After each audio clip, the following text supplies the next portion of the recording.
What is up, Retro Maniacs? Welcome to the Retro Card Chat Podcast. My name is Mike, and I am from Mike's Retro Trading Cards. And I'm joined by two guys that always hit it long and straight. They are Joe Day and EP Eric Bahalik. How you doing, boys? Is there like some sort of code there? What Just talking about golf. Oh, okay. All right. Okay, cool. Okay. And that was the Retro Card Chat Podcast. We'll see you next week. Now, how's it going, boys? It's going good. I was going to say, I, for one, I'm looking forward to going out golfing with you guys. And when are we going to golf? What's supposed to do? Joe? Maybe the end of July. Yeah. Come on, Joe. Let's do it. Maybe I'll be in town. I already got the go-ahead from Rob. I can, my Rob, not your Rob. EP. Right. Yeah. I didn't check with your Rob if I could visit Good. in July. So, but I checked with my Rob and he said I could. So I got the permission. So that's good. So I could potentially be at the card show and golf. Sounds like we're halfway there, living on a prayer, at least. Wow. I feel like we're going to get demonetized from that. We I mean, are, that sounded definitely, spot on. That sounded spot on. Dramatic. Thank God he didn't use the Eagles song. Yeah. So we're off the rails already. We're 2 minutes into this. So yeah. All right. What's new and exciting? Let's get I'll this tell you going what. here. How was your week, Joe? I've got a peaceful, easy feeling here, Mike, because I am not. Got to cut that out. I'm not having an alcoholic beverage, and I'll tell you why. I don't know if EP is, but I'll tell you why. I was at an event on Thursday, and I am still just in recovery. Like it was, I hit it hard. It was 2 words, open bar. So that turned into a thing. I took off on Friday. That's how big of a thing it was. Saturday, I was starting to get feeling better. Sunday, I felt pretty good, and then today, Monday morning, obviously, I feel great. But I'm not gonna have my usual beer. But I don't know if you are, EP. You're back from vacation. We can tell by the green screen behind you. I mean, technically, I'm still on vacation until 3 p.m. this afternoon on Monday, so I'm having myself a beer. I'm not going to stop this yet. That said, I've had enough beer over the course of this vacation, the 10 days, that I probably should take a little bit of a break afterward. Probably. There's trouble there? There's no. It's fine. Probably should take a break. I would recommend maybe taking a little break from what you were maybe telling us before we started recording today. 9 out of 10 doctors probably would also agree that you should probably go on a break. You think breakfast fireball every day is a step too far? I don't think it was really that. I think it was everything else after that was really the problem. Yeah. The 10 challenges and all that sort of. Yeah. I disagree, Mike. I disagree. I heard that he took a half-hour walk every day, so that pretty much just cleared out his whole. That did not. That was just a. That's what you said. No. That's what you said. I was saying that helped a little bit. That's not going to help in any way. That's real different tune. Yeah. From before we started recording. Yeah, I said that clearly I'm fine. He was like, I had a half-hour walk every day. I think I lost 50 pounds. Don't worry about it. Don't worry about it. I had a great time on vacation, though. Got to say, had a great time. Awesome time. I actually sold a bunch of cards. Like I kept texting you guys because people kept buying cards from me, even though I was on a time away. That's or whatever. How it works. Just like I couldn't believe how many of them were selling, and then people making offers. I'm like, can't you guys tell I'm on vacation? Don't you see the warning? But no, they kept buying and kept making offers. That's how good your prices are, EP. They're willing to wait. They're willing to wait a week. They knew you were on vacation, i.e., they knew you were drunk 24/7, i.e., they figured, now's the time to send him offers because he might accept anything. Yeah, that would explain some of those offers. You're right. You're right about that. It's all the people that watch the channel here that would definitely not say because EP doesn't read the comments. Yeah.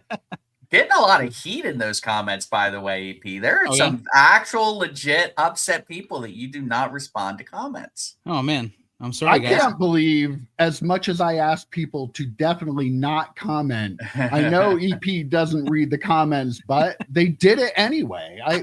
How did that happen? They don't pay attention to what I'm saying. No, not at all. They're just so focused on EP. Or maybe they're just being ornery and doing everything you tell them to not do. They're just going to do it. So you do something else this week. So they're like, you guys is basically yeah. The audience is you. We got to keep the world spicy. We got to keep this podcast a little spicy for you, Mike. So that's why I don't know why I do this. I'm applying for other job openings there. You said before we started recording, it's like, I don't feel like doing it today, and I'm like, all right, we just won't do it today. We're fine. I think the audience wouldn't mind a week off. I'm sure they would lose their minds. They'd be so upset at us. How would you know? Yeah, they'd be checking this. They'd be checking this. How would you know? I was getting tweets at my direction on Friday morning because 3 cards was an hour late. Yeah. I've had people reach out to me. I take all the heat, but you get all the glory. I mean, it's your name on the channel. That's we're just sitting back. We're just guests at your house. So, you should take the heat. Send the heat his way. I mean, come on now. But you don't need to. Don't think you need to. Don't do that. Comment down below. Let Mike know. I heard Chuck's contract was up and he was, threatening to go somewhere else. So Ed might have an opening. Maybe I'll apply for that. Yeah. You'd have to do a lot of looking up players though, and you'd have to buy into breaks. I don't know. Could be rough. That's a lot of money Chuck lays out there. Do they have hot women doing the breaks or no? There's someone else just who does that. Yeah, it's just Ed. It's just Ed. No offense, Ed, but it's not my style. Oh man. Oh, if we had rails, we could potentially be on them, but so I'll talk about cards here real quick. I'll get us back. I'll bring us back. All right. So, I do want to actually respond to someone who had posted a comment last week that said if people did a drinking game for every time I mentioned Rittenhouse or Patrick Stewart, they would end up in the ER. So, for those of you who play that drinking game, Rittenhouse, Patrick Stewart, you're welcome. So, have a shot for each one of those.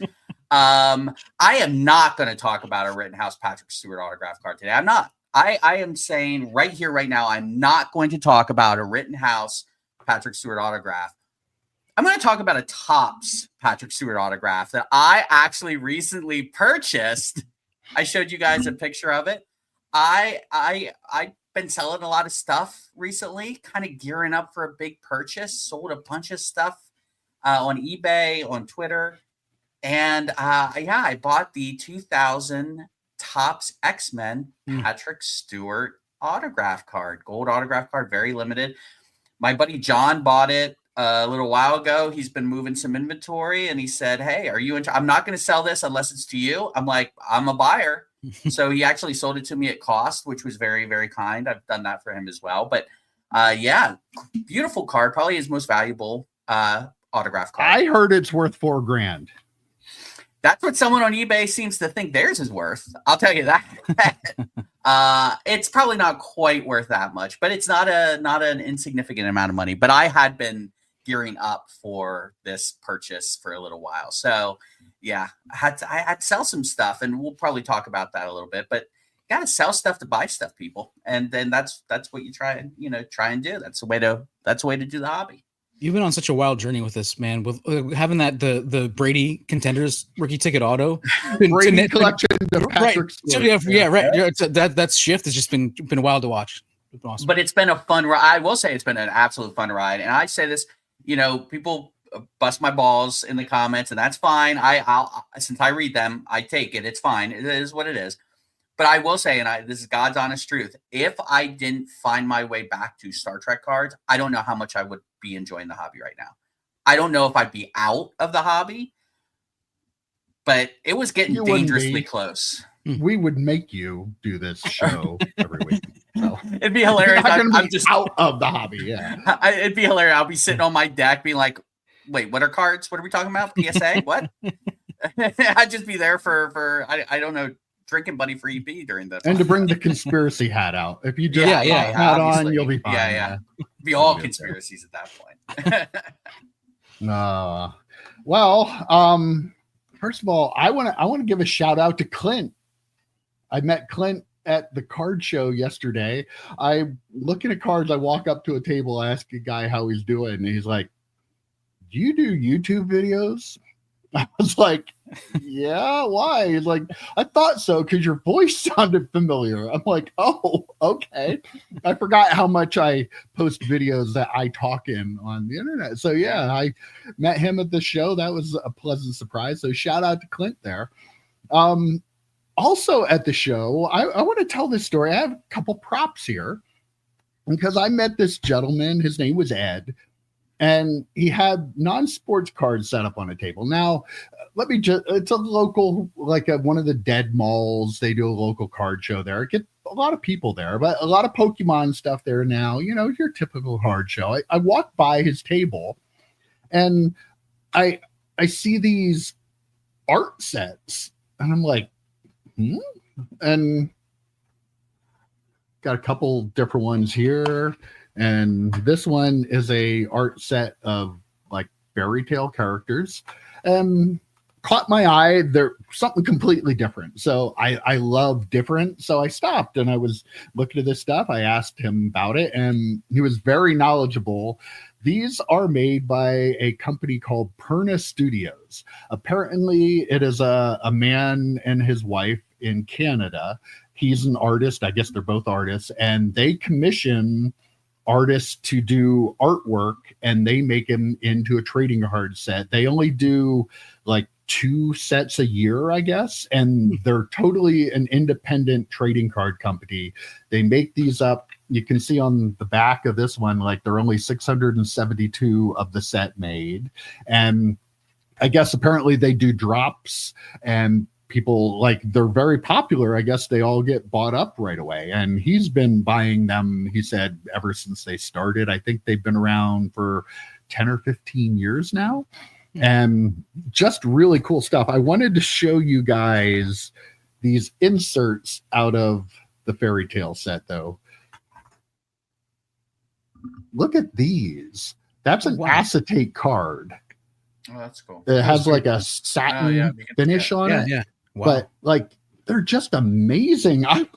He just kept showing me more and more, and we were talking about it, and I was amazed at how cool. Again, why can the big card manufacturers? This is an independent person making these card sets, and they're putting out something like that. That is incredible.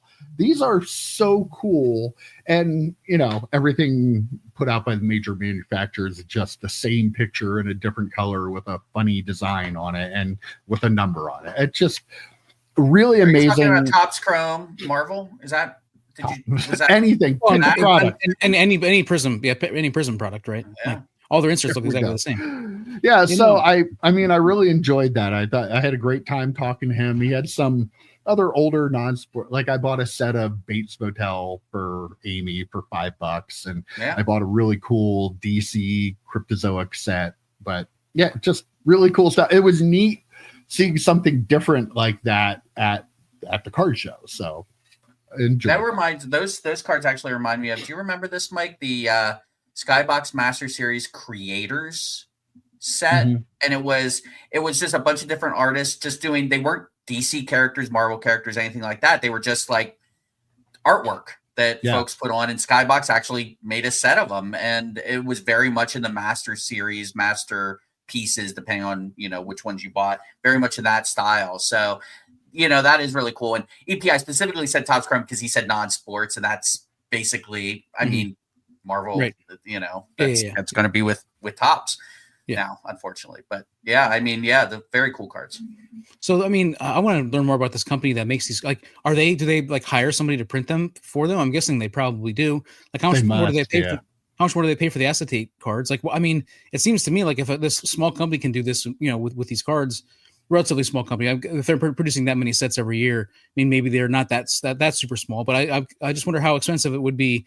If we wanted to create our own set or something like that. You know what I mean? What would that be? Not that we would want to do that, but I'm like you said, those cards, I would imagine those cards with some of the properties we have now that are owned by some of the bigger companies, they'd be amazing. I would want those cards sports cards, non-sports cards, doesn't matter. I want those, with the characters on them that I want for sure. Yeah, very cool stuff. Really glad I ran into him and got to talk to him and learn something new. Imagine that. At my age, I learned something new. I may or may not be having a birthday tomorrow. Please, whatever you do not wish me a happy birthday in the comments. I don't want to hear that. EP won't read it anyway. Yes. Wait, can I just say happy birthday now? In case I forget.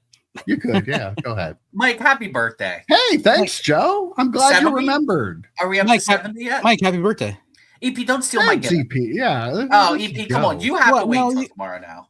You didn't know until Joe said happy birthday that I had a birthday. EP, come on. But sincerely, Mike, happy 70th or wherever we're at now in your weird math. Somewhere. Well, I was 60 last year, so I think I'm 80 this year. It's like a dog year situation, I think. Yeah. I was telling you guys beforehand, the only chance I have to get to these numbers is to get myself there a little earlier. Now you're as morbid as EP is every week. Taking his gimmick at this point. I am what I am. People can see me. They know. Yeah. Some other news, Joe alluded to it a little bit. I'm just going to throw this little teaser out there, but there's a very real possibility that this guy, that guy, and that guy may all be setting up at the next card show. Joe said, not really. Yeah, I'll bring a few things. I'll bring a couple things and take up EP's table space. Yeah. But yeah, so I'm just throwing that out there. If you're within about 15-hour drive of Pennsylvania, we expect to see it. Yeah. 15 hours. What? Okay, 14. 15. That extra hour is a little tough. Well, but it's 15 hours for me to go to the National. So we can guarantee that they'll have more fun at our show than Fanatics Fest if they're just going for cards. Yeah. I mean, no doubt. And more fun than the National. I mean, I see all these people talking about the National. I'm like, well, let me tell you, Joe EP and I are going to be at a card show in Selinsgrove the week before. You might want to come here instead, or make. Is it really the week before the National? It is, yes. So when they spend all their money at our table, they won't be able to go to the National. Yeah, right. Oh, no. See, I'm thinking. So. But we will tell you guys more about that as it approaches. But I have some little tricks in mind. If there's a juggler there, I'll fucking kill myself. There might be. I'm not going to say there isn't. No. I also want to point out that we never promote our other shows because we're bad at this. But Wednesday. Watch Wednesday's video because it's going to be a fun one. We're going to give you our 5 reasons we hate buying cards. Now, I know that sounds negative, but this is kind of a fun one. You're going to like it. You're going to be able to relate to it. It's all good fun. But make sure you watch this one because I think it was a great show. I think we recorded it. No, we didn't record it. We're going to record it Wednesday. We're doing it live Wednesday morning. Mike, what are you Something talking like about here? that. It'll be live. We really didn't record it, so I have no idea if it'll be good or not. But it could be terrible. 3 of us, it could be terrible. We're bad at this. We don't know how to YouTube. So. All right. Well, I guess we should get into this because I want to talk to you guys about the new WNBA product that's coming out. It is Monday morning as we're recording this show live. And a little bit, you're going to want to go over to the Panini website and get in line because you want your chance to buy the Panini Rookie Royalty WNBA basketball. You're talking about a product here where you're going to get a Caitlin Clark on-card autograph, maybe an Angel Reese on-card autograph, one or the other, because the setup of this product is you get 1 pack. The pack has 2 cards. You're guaranteed to either get a Caitlin Clark or Angel Reese autograph. The other one, you're guaranteed to get a Downtown or a Kaboom. Not necessarily of those 2. They'll have other players in that set. The autographs are all Caitlin Clark and Angel Reese. It's a multi-set set. Is that how you say it? Something like that. But you can get Flawless, National Treasures, Immaculate, Noir, and some others out of this.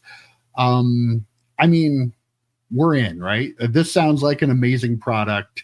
Keep going. Well, I was thinking those things like $200 a box, but like $500 a box, probably with all the like those big end cards in there. So like $500, is that what we're talking? Well, what the price? It starts at $30,000 a box in the Dutch auction starting today. This is why you're going to want to get in line. Yes, the starting price for the Dutch auction is $30,000 a box for 2 cards. That's $15,000 a card, EP. I know you're into the per card price, but yeah. Good job on the mute there, EP. Anyway, the floor for the Dutch auction is $3,000. So we're starting at 30. It's not going to make it to 3. I think we're pretty safe in saying that. But where do you guys, first of all, where do you think it sells out at? And then what are we doing with this product? I laughed hysterically at that per card price.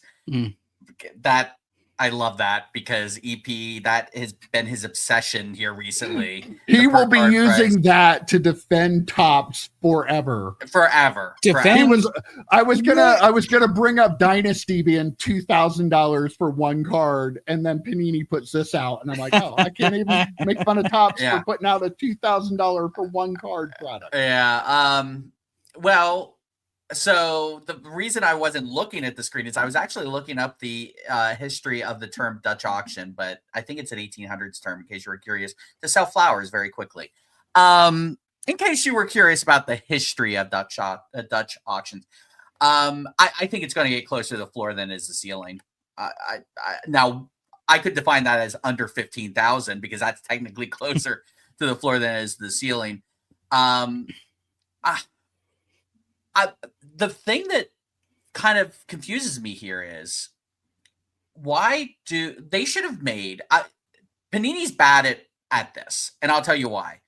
They could have called this rookie royalty or whatever, made its own set, right, with its own design, and then still made Flawless, National Treasure. Like Topps would be doing that, right? Like they'd have Mercury, its own design, and then do other designs for high-end sets. Like I'm confused why they're doing a composite type of set for this instead of doing a bunch of different releases that they could really get breakers to buy into. WNBA Flawless would have gone for, and they still might. Maybe they still do that.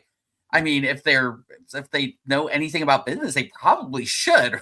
Right? Like I don't think they can though if they're putting those cards in there. Right. Like that's what I'm confused about. So, but to answer your question, Mike, I think it gets close to the floor. I don't think it goes anywhere near 30,000. If you're buying it at 30,000, I think you're doing it wrong. And I don't even think breakers are going to be putting their bots at this Dutch auction thing to try and get those at that. How do you break it? Like it's a more that's only 2 players have RPAs. Serial number. Yeah, they'll have to do something like that. Left side serial number would be my guess. But yeah, that's absolutely crazy. I mean, do we think it goes for more or less than what Mercury went for? I think it actually goes right around that price. You think it goes? I'm thinking more too. Yeah. 10. I think 10. Mm-hmm. So that's close. That's close. Mercury was what, 8? So yeah. Okay. Yeah, I think it should go below 5, but I'm a more realistic person than a lot of people in the hobby. I think they're going to pay 10,000 for it, and so many people will get the Reese boxes, and those are going to be like. You think about what they're going to be worth compared to the Caitlin Clark boxes, and even then, there's no way. I just can't see anybody getting the return of value from this, right?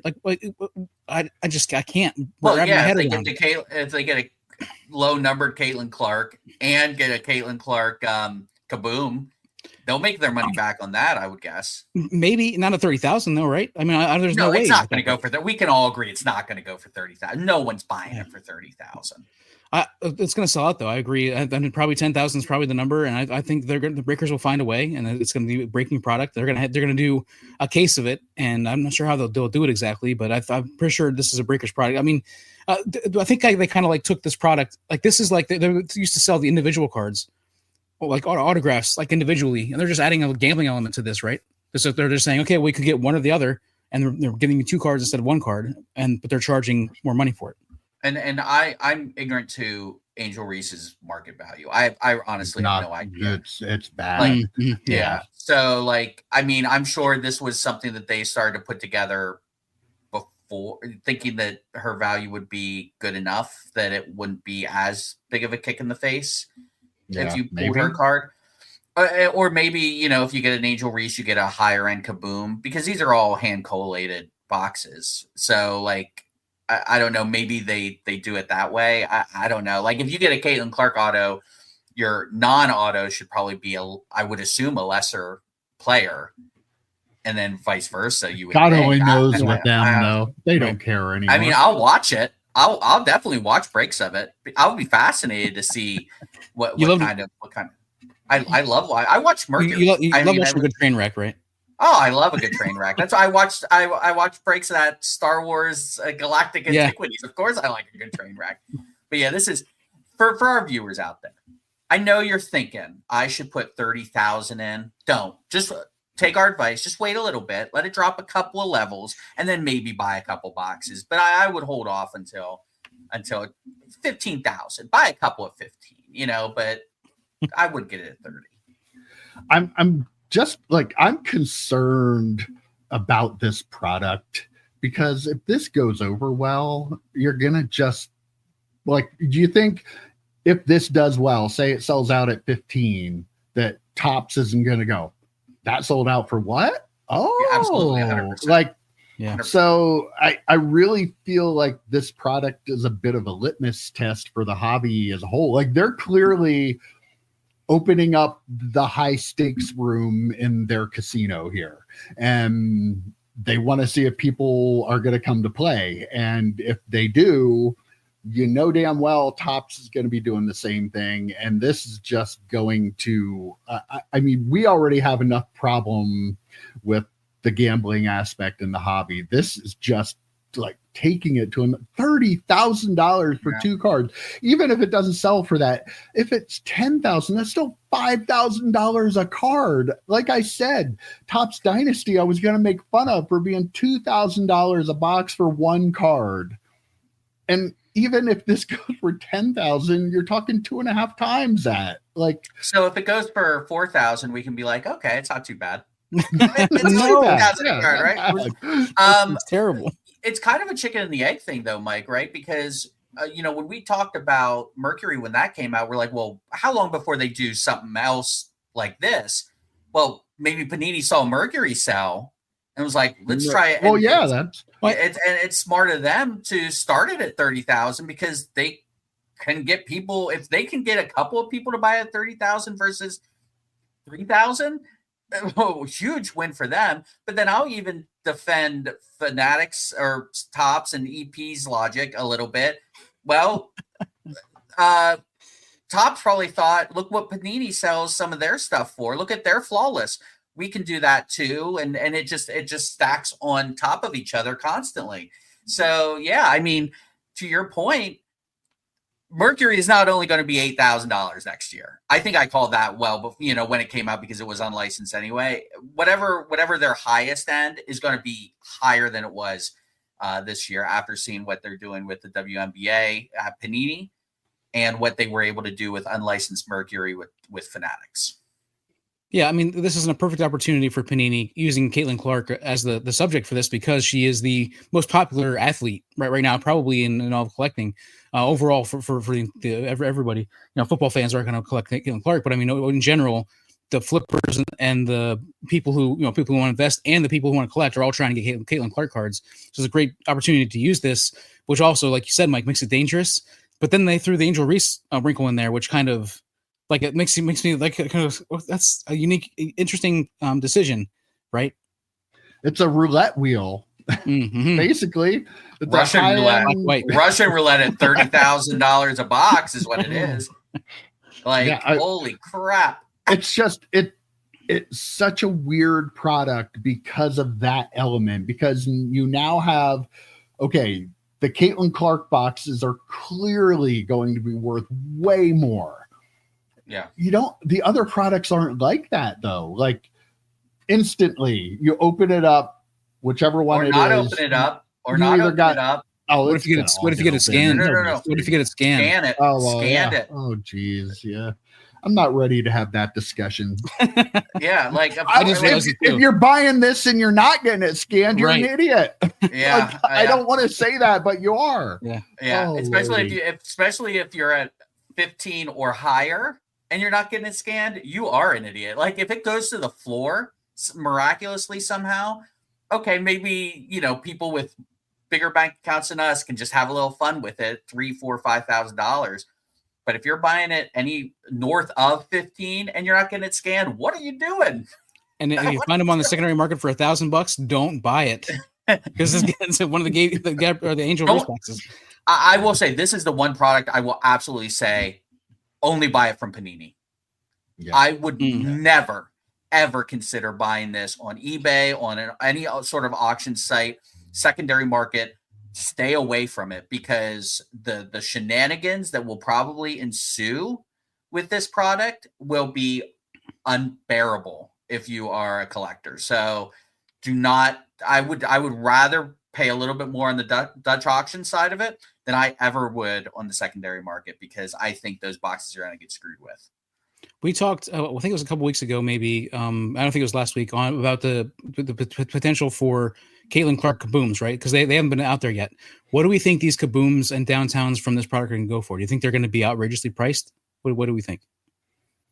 Like, I'm a little, that's where I'm not understanding. Like, how much are you making of this product? Right. And how many of those are now going to be put out there since people don't have to rip a case to find one? Not that. Will they have a special stamp or something on them to be part of the Rick Realty? Like, will they have a special, like, so, or maybe numbered or something? Not that I've seen. So you're kind of getting, they're all going to be released where I know with breaking and stuff, a lot of the cards all get hit pretty quickly anyway, but this is taking that to another level. It's just all of those kabooms and downtowns are going to be out on the market at the same time, like within a month of each other. Pretty much 80% of that will probably be out there. So I feel like it. How many boxes did Panini give any sort of indication on how many boxes? Not that I've seen, so I'm not sure. Like, and for those of you who like to drink,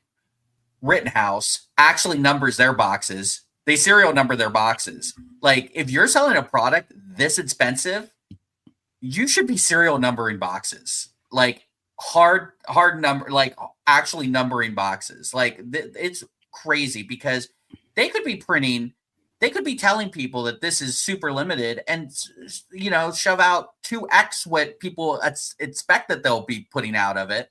And then you'll see all these cards hit the market and, and people cannibalizing each other, trying to get, something sold for the best price. It's going to be a shit show. And I'm here for it. I love me a good train wreck. I know, it's going to be fantastic to watch. I can't wait to see what it goes for. I do want to point out, though, that Leaf numbered the boxes to Leaf Limited in 1994, and Leaf is owned by Panini. So, ergo, Panini actually numbered their boxes before Rittenhouse. That's fair. Fair. All right. Well, moving on. There. Sometimes as podcast hosts, we like to seek attention for ourselves. I do it all the time, don't I? These guys aren't going to argue that. I know the people watching would be like, no, Mike, you don't do that. But Jeremy Lee, we don't talk about him ever on this podcast, but now we are. So it works. This is working. But he's the host of the Sports Card Live show. He has a YouTube channel. Go check it out if you want. He's not as good as me. Look how handsome I am. Are you literally promoting yourself as you say you don't promote yourself? Is that what's happening right now? Do you know me? How long have you known me? Mike from Mike's Retro Trading Cards. How long have you known me, Joe? Ooh. Should you be shocked? Oh, man. Anyway, back to the story. Jeremy Lee made a little bit of news in the hobby this week, and I want to have this discussion because I think it's fun to have. He said the following quote, said, if Whatnot and Fanatics are breaking casinos, your LCS is too. Ripping wax has always been gambling.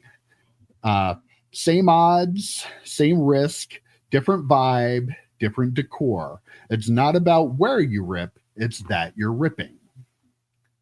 So basically saying that the people we talk all the time about breaking being casinos. So this is why I thought we should talk about this, because we do say that, and we talk a little bit about ripping wax, but not the same way that we do with breaking. We don't call ripping wax going into your LCS a casino. I'm going to start off with my opinion. That's because it's different. It just is different. First of all, yes, gambling, you can say ripping a box is gambling. You are getting something for it, but it is a risk, but it's not the same. It's like, again, we need to stop making, if you're taking a risk buying a wax box, it's the same as buying into high-end breaks that are being pushed on you by a breaker. Different. They're different. There are levels to things, as the kids like to say nowadays.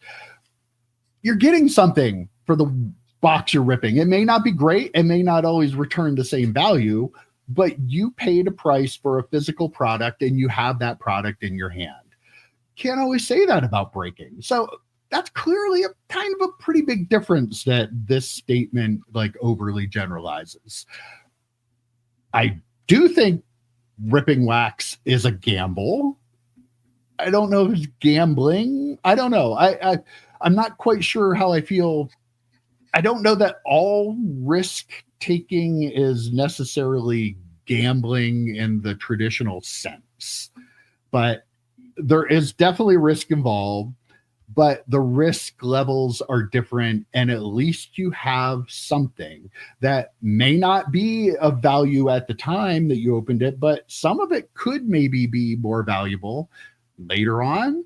We still see guys coming out, like the catcher for the Mariners, Cal Raleigh, is that his name? Mm-hmm. Like, he's from 2022. There are probably a lot of people who rip boxes that may have gotten something to him in 2022 that were like, that now are going back looking for those boxes, finding that card that wasn't worth what it is now. Yes, that's an example that doesn't always happen, but it can happen. When you don't get something at a break, 2 years later, you can't go back and get more out of that break that you didn't get anything. So there are a lot of differences here that this comment just doesn't make. Clearly, I feel like this was said to just create a discussion, but it's okay to do that kind of stuff to get some attention.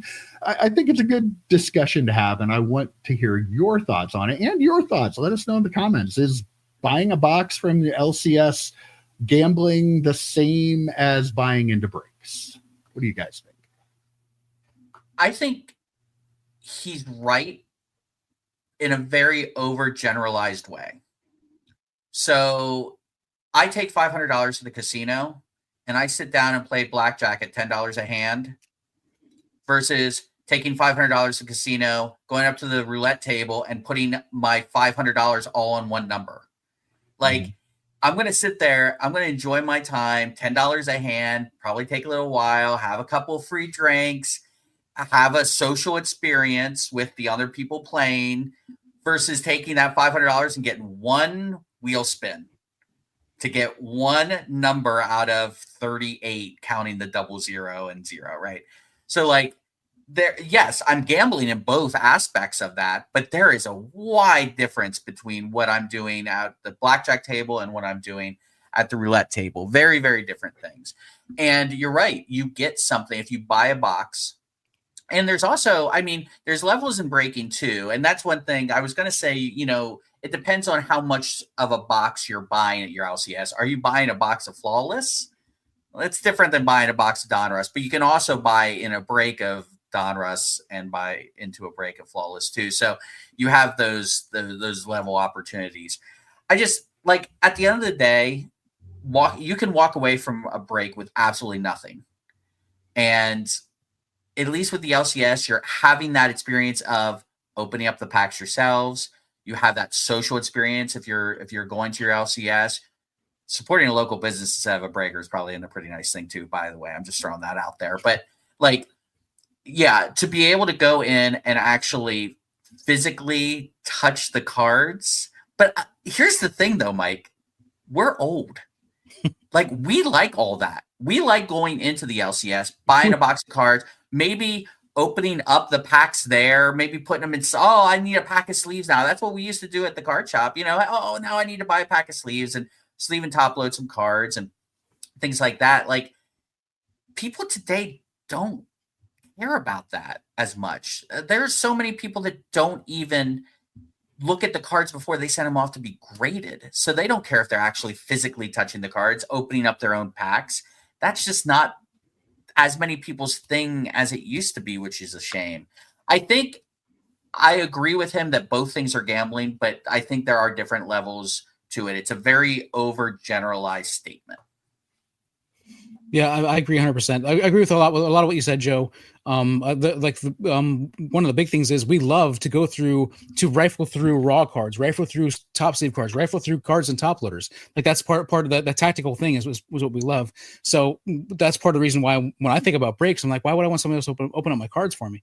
You said about being overgeneralized. That I feel like it is so overgeneralized that it becomes an incorrect take, a wrong take. In my opinion, this is a horrible take. It's not even close. I think the real problem is that when you're talking about breaking, there's an influx, like an introduction of extra money after somebody buys the box. There's an introduction of extra money, which then they change the playing field, and like you guys both said, then all of a sudden there are going to be people who it also increases the inequity in what comes out of it. There are going to be people who do get the hit. There are going to be people who get absolutely nothing. And I think that really increases the gambling side of it so much that it becomes a horrible take, and it becomes not even close to the conversation. I think it's horrible. A couple other things I want to add too. Joe, you said about buying a box of Flawless. I bought that box of Immaculate Wrestling at the National last year. Mm-hmm. And I also bought into breaks of that. I opened the box up, but I had the cards, whereas I bought into breaks that I didn't hit anything. Yeah. So I didn't spend as much money, I don't think, maybe overall. Yeah, I was going to say, how many breaks did you buy into? But I digress. But I had the cards. So, even at that level, while I agree, me opening the Immaculate was a bigger risk, it's still like those same products. Like, it's kind of like this, your product, your risk is here. If you're breaking, your risk is here, but then they all just kind of shift up relatively to each other. And so, yeah, that was my experience with that. I don't remember what the other point was. I had a really good point I was going to make too, but if I think about it, EP strikes I'll come again. back to it. Yeah. Well, I was talking too much. No, I do remember it now. The big thing, if you're somebody with a gambling problem, if you have the availability to open up an app on your phone to go to a breaker to spend money and get involved in breaks, or you have to physically get in your car and drive to a business only during certain hours when they're open to be able to buy a product to open, if you can't see how that alone is the big difference in all of this, you're just clueless to what's going on in the hobby. Because our issue we talk about here is the availability of the apps to be able to break. If I wake up at 3:00 in the morning and I need a fix, I could go on an app and I can find a place to spend money. I can't go to my LCS at 3:00 in the morning unless they're open 24 hours, which I don't think they are. So you still have to physically go there. But you have to physically go there. Yeah. So that's the huge thing. And that is what I know we've talked about. It's the availability of it. This is no different than the casino apps that you have on your phone now. Mm-hmm. Again, how many people do you think have a gambling problem because they're able to open up their app whereas they don't have to drive to wherever the nearest casino is. It's the availability. It's right at their fingertips. And that makes people who have a problem have a lot easier access to the thing they have a problem with. So just, you need to understand that part before you go saying stupid things that really aren't the same. You're just comparing two things that are completely different. And anyone who, might comment, well, why are you bringing the addiction thing into it? People need to worry about themselves and this and that. Well, that was brought into it when he said gambling. As soon as you say gambling, the next logical step is how people with addiction deal with that. So that's we why can't act like the gambling doesn't cause a problem for a lot of people. Right. Yeah. So whether you're gambling through a break or gambling through your LCS, you're still gambling, and there are still people with a gambling addiction when it comes to cards. So yes, those two things are very, very much connected.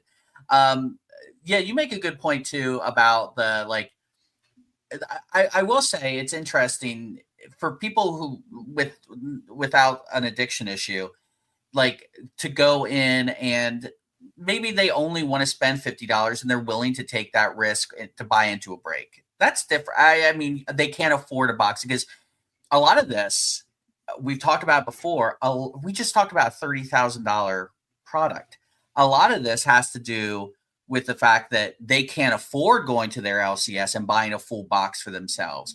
Most LCSs don't sell loose packs anymore because they're so dead. It's like $50 a pack, so, the cost of product has made it so that these folks need to break because they can't get into that part of the hobby otherwise. They can't get into ripping product because they can't afford to rip product, so they have to find another avenue to rip product. So it's all this kind of this vicious cycle that, I'd really love to go to my LCS and buy a box, but I can't afford to buy a box. So now I have to gamble. And then it just kind of keeps going and going and going like that. So all of a sudden, you're putting in so much money in individual breaks that maybe if you would have just, I don't know, held your money for a little bit, maybe you could have afforded to buy that box, So, but we've talked about that too, that card collectors aren't exactly known for their patience and willpower. So I don't know. I get the point he's trying to make. I don't think it's right. I don't think it's accurate because it's too overgeneralized, but I get where he's coming from because there is a gamble to opening up a box, and it's not you get $60 worth of value out of this $70 box of Bowman guaranteed or something like it was back in the good old days. Right? The good old days, right? Like if you open up a box and sure, you still have all the physical cards. The box costs you $1,000 and you got $20 worth of value. Now you just have things taking up space in your house, right? Like, I mean, that would be your viewpoint on it. EP and I would probably, what's wrong with that? We'll keep them forever until they're worth something. Yeah, that would be a lot if you're opening up. Well, most boxes only have like 5 or 6 cards now, right? EP, what's the per card value, per card cost of that product? Yeah, it's ridiculous.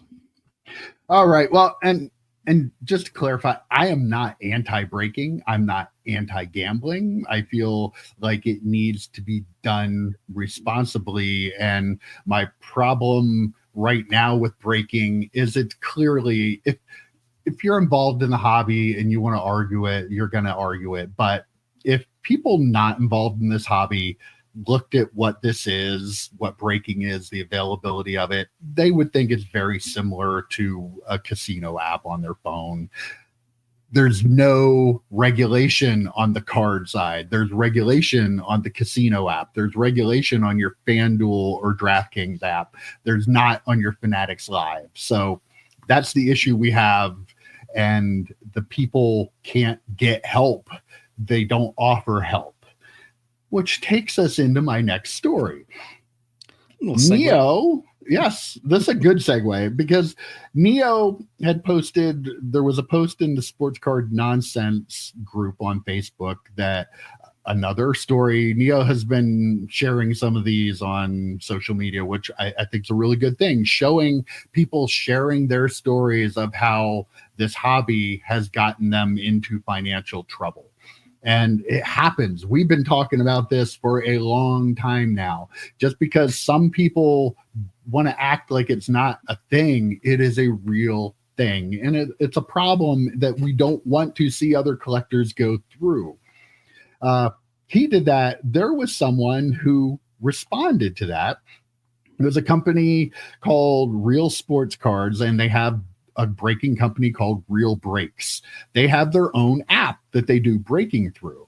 And the person speaking for this business said that they have a built-in feature on their app that allows people to self-govern themselves. We've been talking about this. We talked about it with eBay, with all these other companies. Why can you not do this? You can, because this smaller company has it built into their app. They are allowed to pause themselves for a week, 30 days, 60 days, or 90 days. It also allows them to still go in and watch breaks and participate in the community, but they're just not allowed to buy. They can self-exclude from buying into the breaks. They can get the social aspect of it they like, but they can help themselves if they want to try to self-govern.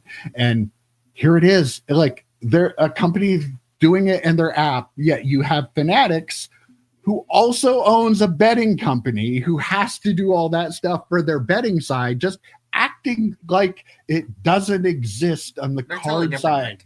Come on, this is what fucking drives me insane, though. They know, but it's why everybody. I know when Ziggy used to watch our videos here, he would always say, well, hobby needs to self-regulate.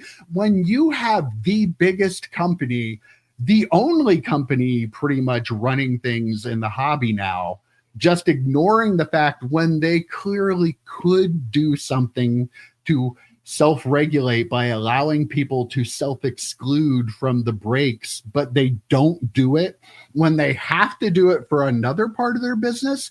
You know, they're only doing it because they want that money.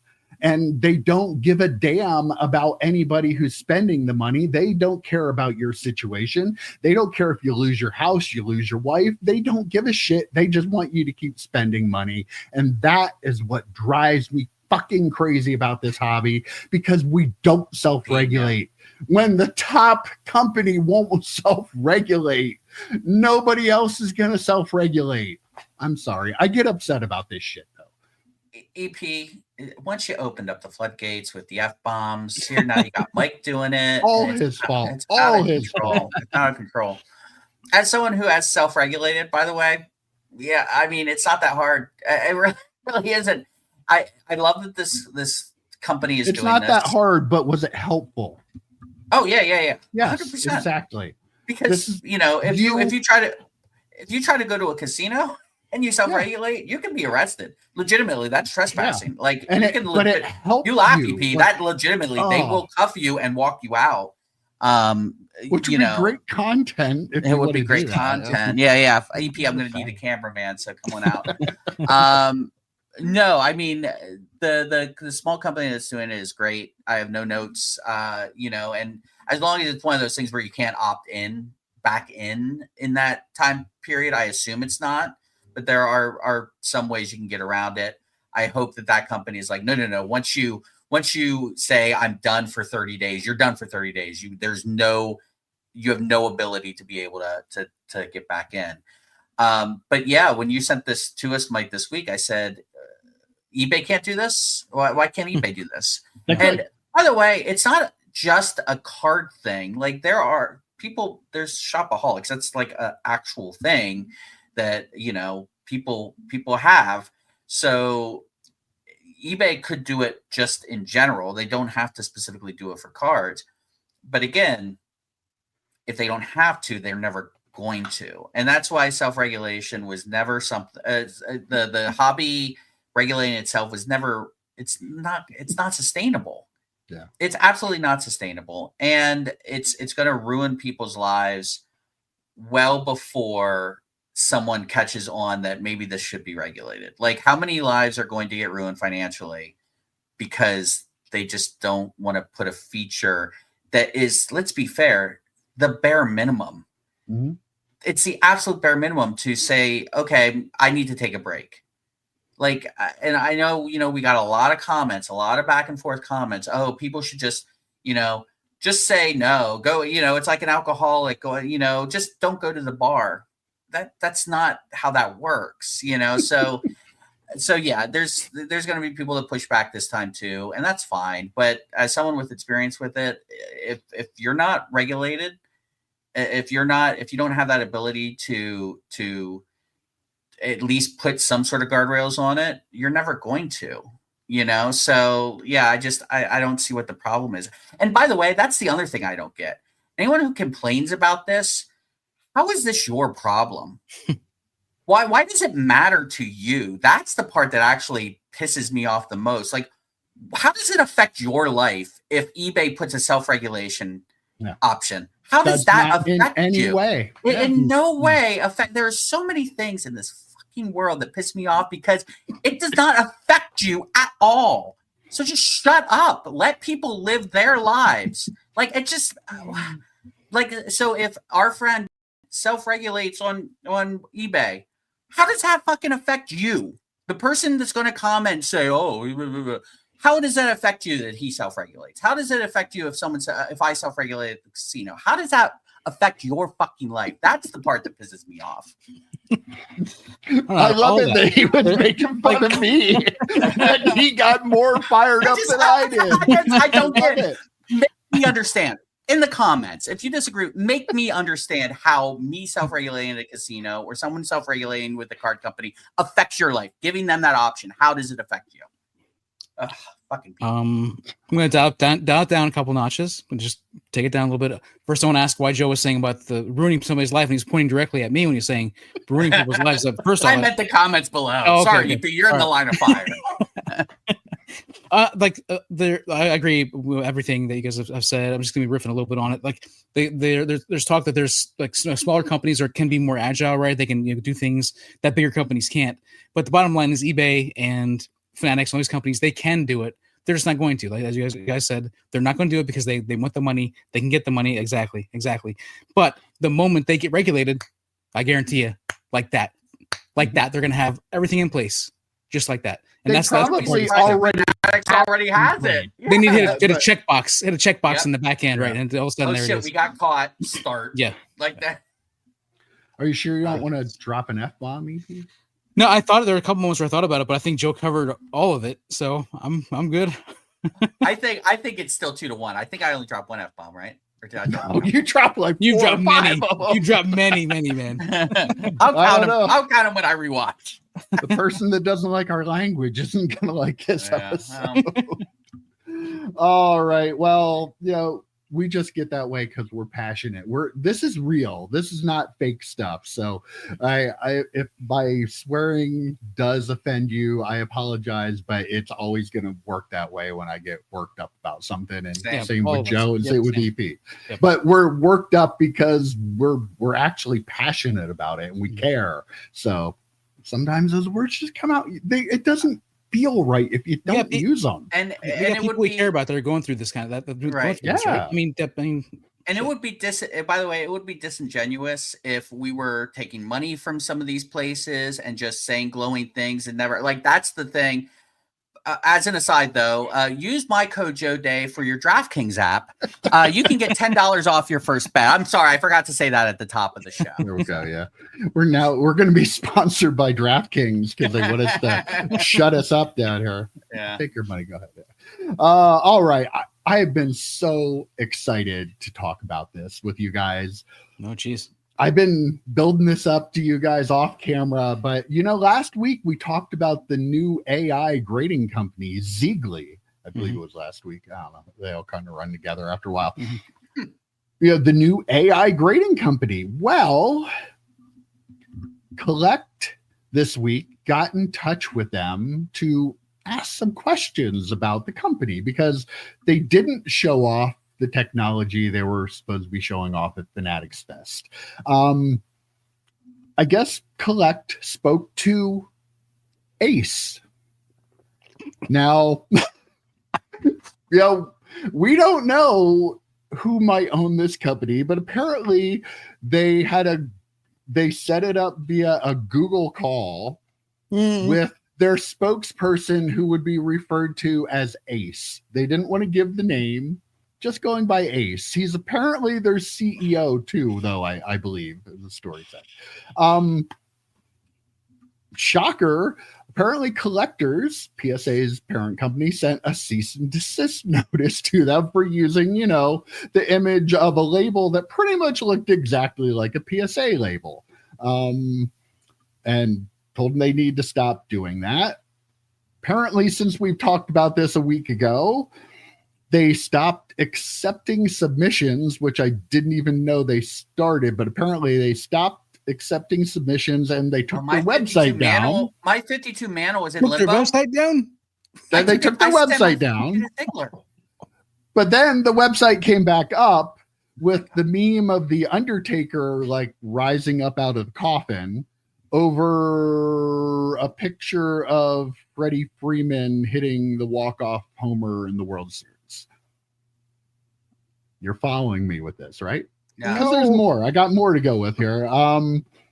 Apparently, in the interview, Ace, we'll call him Ace because that's what he wants to be called, said that he met with the Fanatics Live CEO, Nick Bell, while he was there. Collect reached out to Fanatics. They did not comment because they don't comment on anything. Ace also said that he met with two people from Mantle in apparently a random meet up at Fanatics Fest in an elevator and talked to him and showed him his technology. Mantle did say that Mantle is an app, a card collectibles app. So I hate this. Come on, Joe. You're getting so old, Joe. Jesus. Mantle did say that two of their representatives did meet with a person. He did not show them a demonstration. He just showed them still images. Apparently, Ace is also claiming that they have been running tests of the AI, talking about the AI, how it's ever learning and that it already knows more than any human can about grading cards and has all these different data points. And they've been looking at other cards from other grading companies. And he said 80% of the cards that are graded currently are graded improperly, according to their AI. I had a little question. Just probably true, though. Just a little aside here, though. If your AI is constantly learning and you're doing a grading, aren't your grades going to change over time? Yeah. Okay. Yeah. Just wondered about that. What else do I have here? Apparently now Collect did a Google search for the company, and the Google search saw that it was being called an online marketplace. The Zeagley Ace representing Zeagley even made some kind of weird comments like, I don't even know if we could be called a grading company now or something like, I don't know. So you have a startup company and they don't even want you to know the guy's name. They call him Ace. Just call me Ace. I want to be called Ace from now on. As an aside, again, can you guys please call me Ace from now on? Welcome to Ace Retro Trading Cards. Ace Retro Trading Cards. Anyway, so we're clearly in another one of these. Somebody's trying to get investors to give him money for something that's not really going to happen, so he can use these funds for business reasons and use up all people's money and then be done, right? Like, this is never going to be a company. We're clear on that. No matter what Ace says. Is he the place for the helpful hardware folks? I don't know. Okay. Ooh. All right. This one's real. This one I can sense is a real thing. All right. I think Ace is actually AI. Okay. He's not a real person. That's why they're not giving us his name. Ace is actually AI. And this is how they take over the world, because we've been saying for years, grading is just kind of taking over the world. PSA is grading over 1 million cards a month. How many people are submitting? So what you do is you get this AI to get us fight about grading, and then the robots distract the rest of the world. And distract the rest of the world, and the robots rise. And then you got Terminator 2 Judgment Day. I mean, this shit is really going to go down. And I think it's going to start with grading. And the environment, they're going to make all their cases out of plastic. I'm just saying, we're extinct, man. I give this another year before humans are off this world because of this AI grading and ACE. I don't even think that's a conspiracy theory. That all makes sense. It's all very, very accurate. It sounds accurate to me. Just so the audio listeners know, Joe Day was not wearing his conspiracy helmet the entire time. That is exactly what he thinks. Yeah, this is exactly what's happening. Yeah, this is so stupid. I mean, I hate Ace. Ace is the worst. No, yeah, I mean, there's so much I could make fun of here, so I'm not going to belabor the point. But don't send your cards to Zeagley, whatever. Don't send your cards there. I guess we could have an actual conversation about, because they're not wrong. Like, most of the cards that are graded are probably graded inaccurately. Let's be fair. I mean, Chris Sewell just did a really good video about cards that he had graded years ago that he's wondering if they would still hit that grade now with PSA. And there were a handful of them. He said, no, probably not. And he's like, oh, I should send this off to get reholdered. And I'm thinking, well, PSA was doing things right. They need a disclaimer that says, if you try and reholder a card and it does not meet the current standards, it will get a grade reduction. I mean, that's what CGC does with their comic book grading. But Zeagley is probably not wrong in that aspect. But yeah, don't send your cards to this place. I mean, my 52 Mantle is probably lost forever now. I'm very worried about it. But yes, the machines are taking over. Am I right? I think I'm right. Yeah, probably taking over. Yeah, Mike, to your question, yeah, I mean, this company, it seems like this is just a company that's never going to happen, right? I mean, they're going to do 12 soft launches as a grading company, then as a marketplace, then as, who knows, whatever else, a consultant, card consultant firm, who knows what they're going to be. But my real question is, Ace, why is the first people they met with was collects, right? Collect. Yeah. So why are they covering up for them? Why say we're just going to call him Ace? Why not say his actual name? They probably don't have his actual name. No, they didn't. They don't have his actual name. How does that work? They reached out to the company, and the company gave them a Google Talk number or Google Voice number, and made them call that, and said that just the spokesman will be called, just call him Ace. Yeah. So the company is like trying to keep any kind of information, personal information about the people owning it, the people investing in it, all of it, like a secret for some reason. I mean, I know Joe was wearing the hat, but what if the person was just an AI generated? Well, apparently though, the Mantle people confirmed that they met with somebody in the elevator at Fanatics Fest that showed them pictures of their AI grading company, even though that Ace also, I think I left this part out, when Collect asked them about that, said that he later showed them the full demonstration at some other booth. So, okay. I have a really good joke. I'll keep for later. I like after we stop recording. So Ace is a real person then? Like this is not a made up name or something, right? Right. Well, it's a made up name. It's not a real, that's not his real name, but they're keeping his real name secret. So there was a wild. It's Nat Turner. Oh my God, it's Nat Turner, guys. Is it Nat Turner? If like that, like how shady is that? Like this is one of the shadiest things in that. Like there's been a lot of shady stuff. I don't want to say that, but this is one of the latest, most shady things in the hobby. It really smells of somebody who's trying to get investors to invest in something that isn't real, so they can personally profit out of that investment money they're going to get from people. That's 100%. There was on Twitter maybe a year and a half ago, there was a AI grader account that showed up, started like, interacting with all kinds of people that I interacted with and stuff, claiming to have a startup business that would pre-grade your cards with AI before you sent them in to get graded.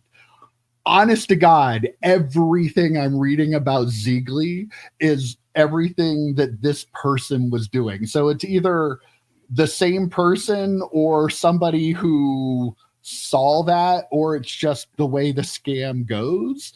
Because that person was finally gave up and stopped trying to scam people, because they were trying to get him. He was trying to get investors too. And he was always meeting with people. And this Zeagley guy, Ace, is meeting with people, and they have a big deal about to go down. And this other guy, like, honest to God, if it came out that the Zeagley thing is the same guy that was the AI grader guy on Twitter, I would not be shocked, because the playbook is like almost like word for word. They're doing the same exact thing that guy did. Maybe he just moved on to a different space. And how do you spell Zeagley again? How do you spell Zeagley? Zeagly.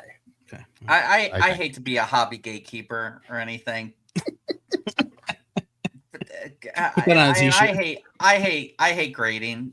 There's very few graded cards in my collection. So what I'm going to say is, if you feel the need to grade with the 4 major companies, maybe even Tag, I guess. Like, don't send your cards to these fly-by-night places. And it makes me think that this Ace person literally put into AI, create a graded card label. And of course, AI is going to do something very similar to PSA, because AI just takes all the information from everything, and most of the information is PSA. So that's obviously what happened there too. It's just, God, I feel bad if anyone actually sent cards to those people. And I say that as someone who sent cards to HGA. So I just like, it was a time, man. It was a time, man, in the hobby. All right, before we go, I want to bring this up because, EP loves him some Topps. He is the biggest Fanatics fanboy on the panel here. It's Topps, not Fanatics. And they're all the same, EP. And, he has been very staunch in his opinion about their pricing and how they're always going to have the lower end stuff. And that's why he likes them. The pricing came out for the blasters of Topps Chrome Baseball from Topps. $39.99 a blaster. That's more than Panini gets for their crap. $39.99 for Topps Chrome Baseball, EP. Are you in? Are the prices going up, or are they staying low? I think that's the same price it was last year, wasn't it? Was it 35 last year or 39 last year? What was it last year? It wasn't 40 last year. I mean, that doesn't bother me. It is what I mean. $40 for a blaster doesn't bother you. It bothers me considerably, but like, I mean, everything. That saying it doesn't bother me is the wrong way to put it. I'm not surprised by it. Is the word. I'm not surprised by it. That's a better way to put it. Okay. It doesn't surprise me, so I'm not going to be upset about it. I'm really not surprised by it. I've been consistently not surprised by it for a long time. It's almost like we had been telling him that, their prices are going to go up. And like, he almost never argued that with us ever. I thought they would take a slower ride to the top, but they did not. They got on a rocket ship. Then you found out Fanatics likes money. They got on a rocket ship and they just took off. They did. And you could get an MLB debut patch though. So you could. It's really worth it. So, but I mean, still, what's the price per card compared to getting a hobby box? Wink. Price per card, you kill me. It's still going to be a better deal than trying to buy a hobby box, right? It's still going to buy a ton. I don't know though. 10 of those for a hobby box. I can't confirm it, but I saw somebody on Twitter saying that they are increasing he looked at the numbers and he said that they're increasing the hobby product this year, and they're taking a lot of the stuff that was in retail and putting it in hobby. I don't know if that's true or not, but if they're raising the price and offering less in it, I don't think that's very good. I don't know though. I mean, that was a guy doing his workout on Twitter, so I can't confirm that what that is. Right. So they're gonna take like the 7 retail exclusive parallels that are in the retail exclusive parallels and just add them to the hobby. So now the hobby's gonna have 75 parallels. Is that what they're doing? Probably. I mean, would any of us be surprised if that happened? Didn't Panini pretty much do that too as they ramped up? They you didn't get any numbered stuff out of their blasters. No, you got the stars and the pink Hyper, and you got a bunch of retail exclusives. But yeah, these companies, they care about money. They're following the playbook, man. They're following the Panini playbook. It's plain and simple. They're just doing it faster than I thought they would. When they got all those, when they stole those employees, what was that, 2 years ago or whatever it was? When they stole those employees, they was like, "Yep, we're the ones with the playbook. You got the right people." And here we are. Do you guys remember too when the Panini headquarters got broken into, and then nothing has ever been said about that ever since? They got the playbook that day. I really hope I hope there was a physical playbook. I really hope there was a physical thing that somebody took. That was the one thing that they took. Oh, and by the way, I can't let that one just hang out there. That little meatball that he just let hang out there. There's a cool what Panini did. I'll tell you, at the end of the day, EP, it's going to be so much more expensive. I cannot wait till you guys try and buy legitimate Topps Chrome NFL football. I won't be buying it. Yeah, you know why? Because it'll be all sorts of expensive. I mean, it's gonna. I've been consistently right on this one. It's gonna be beyond Prism level. I'm calling it. Within a couple of years, it will be beyond what they're charging for Prism because they're gonna have all the autographs in it too. I mean, it's gonna be very, very expensive. Imagine what basketball is going to be, because basketball is more expensive too. We're going to find out soon. Yeah. Mm-hmm. So, and Marvel people, the ones that were able to get the Marvel Topps Chrome are, this is such a great product. And then there are so many people who just haven't been able to get it because it's so expensive. It's so expensive. That's why drink one more. Rittenhouse is so much better. Drink one more. Drink one more.